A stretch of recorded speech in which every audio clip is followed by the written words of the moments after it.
சாமி சாமி வெளியே சொல்லிடாதீங்க, மானம் போயிடும். உங்களுக்கு என்ன வேணும்? எனக்கா ஒரு சாப்பா, ஒரு துப்போ, ஒரு டப்பா, ஒரு தும்குடு. ஐயா, அப்படிப்பட்ட பலகாரம் எல்லாம் நம்ம கடையில கிடையாதுங்கடா. பின்ன ஏன் போர்டு எழுதி வச்சிருக்கிற? சாப்பாடு போடப்படும் எழுத சொன்ன அவன் பழைய விரோதத்தை மனசுல வச்சுக்கிட்டு இடமே இல்ல சொல்லிட்டு பிரிச்சு பிரிச்சு எழுதிட்டான். உன் டீ மாதிரி தான் இருக்கு உன் போர்டு. நல்ல ஒரு காப்பி கொடுக்க சொல்லு. காபி போடுண்டா. போடுங்க.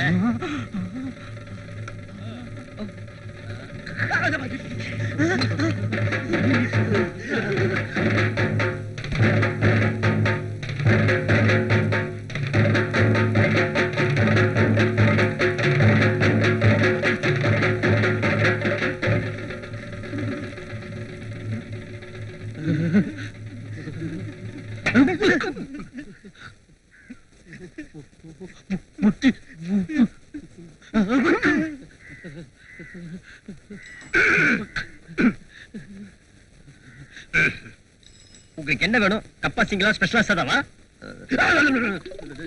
ஸ்பெஷல். ஆமா ஸ்பெஷல். ஸ்பெஷல் கொண்டாடா கொண்டாடா.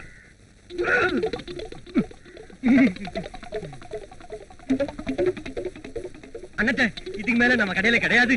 மேல ஒண்ணு கேட்டீங்க, வெளியே போய் தான் கடை வாங்கி வரும்.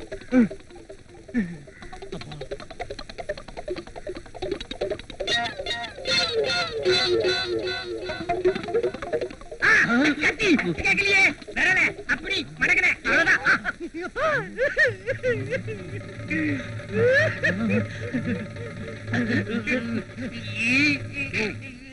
இந்த ஊர்ல இடுப்புல கத்திய சொருவிட்டு ஒருத்தன் தெனாவுட்டா போறான்னா அதுக்கு என்னையா அர்த்தம்?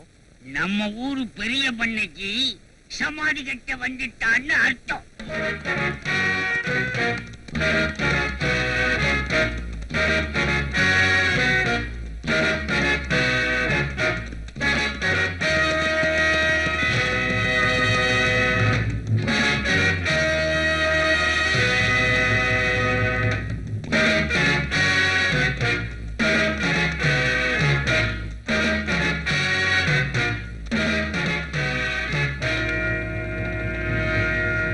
என்னடா ஒரு மாதிரியா இருக்கீங்க? உங்களை கொல்ல எவ்வளவு ஒருத்தன் கத்தியும் கையும் அலைகிறானோ. அவனை நீங்க பாத்தீங்களாடா? பார்க்கத்தான் போனோம். உங்க ஆள்னு தெரிஞ்சு முதல் சொருவு இங்க சொருவிட்டான்னா அதனாலதான் திரும்பி வந்துட்டோம். வாங்க, அவன் யாருன்னு பாத்தரலாம். நீங்க எதுக்கு ஏஜமா? நம்ம ஆட்களோட போய் அவனை அடிச்சு இழுத்துக்கிட்டு வந்து உங்க காலடியில போடுறோம். சொல்லாதீங்க, செய்யுங்கடா.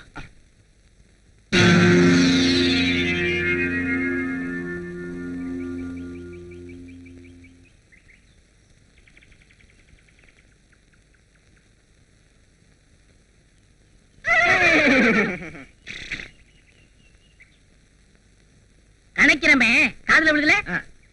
கழுத கூட தான் கணக்குது. எவ்வளவு திமிரு பாத்தியா? ஊர் விட்டு ஊர் வந்த பரதேசி பைய உள்ளூர்காரங்களை பார்த்து கழுதேங்கிறான். கழுதையே மேல்ரா கம்நாட்டிங்க. கம்நாட்டிங்களா? இப்ப நீ வீண் வம்பு இழுத்திருக்க. இல்லன்னா கத்தி இடுப்புல சொருகிட்டு ஊருக்குள்ள தெரிஞ்சுக்கிட்டு இருப்பியா? கத்திய என் இடுப்புல தான் சொருவிருக்க. உன் வயிற்றுலயா சொருவிருக்க? விட்ட அதையும் செய்வேன். நீ உடனடியா எங்க பண்ணைகிட்ட வந்து நீ யாரு என்னங்கறத விளக்கமா சொல்லு. பண்ணையாவது தொன்னையாவது உன் பண்ணைக்கு விளக்கம் வேணும்னா என்ன வந்து பார்க்க சொல்றான் மூதேவி. பண்ணைய பார்த்து தொன்னேங்கிறான். டேய் மாரி மன்னாரே, என்னடா பாத்துக்கிட்டு நிக்கிறீங்க?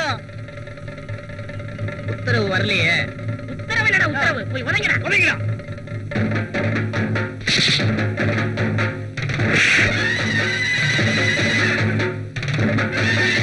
அனாவசியமா நீங்க ரத்தம் சிந்துறத நான் விரும்பல.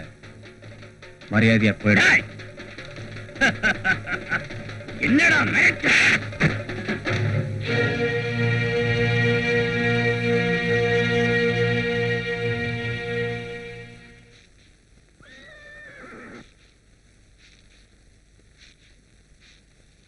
கத்தியோட ஊருக்குள்ள தெரிஞ்சவன் நீதானா? யார கொலை செய்ய?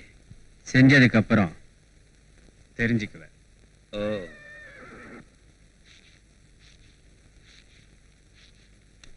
டேய், இவன் இடுப்புல இருக்கிற கத்திய பிடிங்கிட்டு தூண்ல கட்டுங்கடா.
என்ன அடிச்சாங்க, நான் பொறுத்துக்கிட்டேன். ஆனா என் கத்தியை தொட்டாங்க, அதான் கோவம் வந்துருச்சு. கத்திய தொட்டாதான் உனக்கு கோபம் வருமா? என் கத்திய நான் மட்டும்தான் எடுப்பேன். எப்ப வெளியில எடுக்கிறனோ அப்ப என் எதிரிய கொண்டுட்டு தான் திரும்பி உள்ள வைப்பேன். அப்படி யார கொலை பண்ண அலைகிற? எங்க அப்பனை கொலை பண்ண சின்ன துறைய. இப்போ அவன் எங்க இருக்கான்? ஜெயில்ல. இன்னும் 2 மாசத்துல விடுதலை ஆயிடுவான். அவனை வாசல்லே தீர்த்துட்டு தூக்குக்கு போயிடுவேன். அப்படியா? அப்ப எதுக்காக இந்த ஊருக்கு வந்த? காட்டுல வேலைக்கு ஆள் எடுக்கிறதா சொன்னாங்க, அதான் வந்தேன். காட்டுலயா? காட்டுல 2-3 நாளைக்கு மேல யாரும் வேலை செய்ய மாட்டாங்க. காரணம், மோகினி நடமாட்டம் இருக்குன்னு எல்லாரும் நம்புறாங்க. அதனால இங்கே வேலைக்கு சேர்த்துற. அப்ப திங்க சோறும் தங்க இடமும் தருவீங்களா? நிச்சயமா. அப்ப செய்யறேன். டேய், ஐயா இவனை கூட்டிட்டு போய் வேண்டிய வசதி எல்லாம் பண்ணி கொடுங்க. வாங்க. வாங்க. நாகசாமி,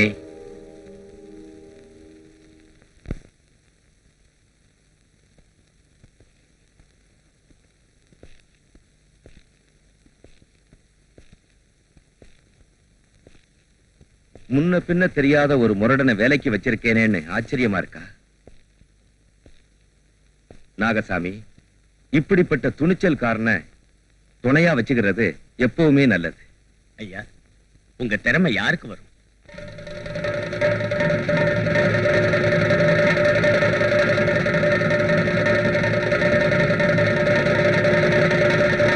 அந்த சின்னத்துறை இன்னும் 2 மாசத்துல விடுதலை ஆயிடுவான்னு உனக்கு நல்லா தெரியும். அப்படி இருந்தும் அடிக்கடி இங்க வந்து அவனை பார்த்தே ஆகணுங்கிற.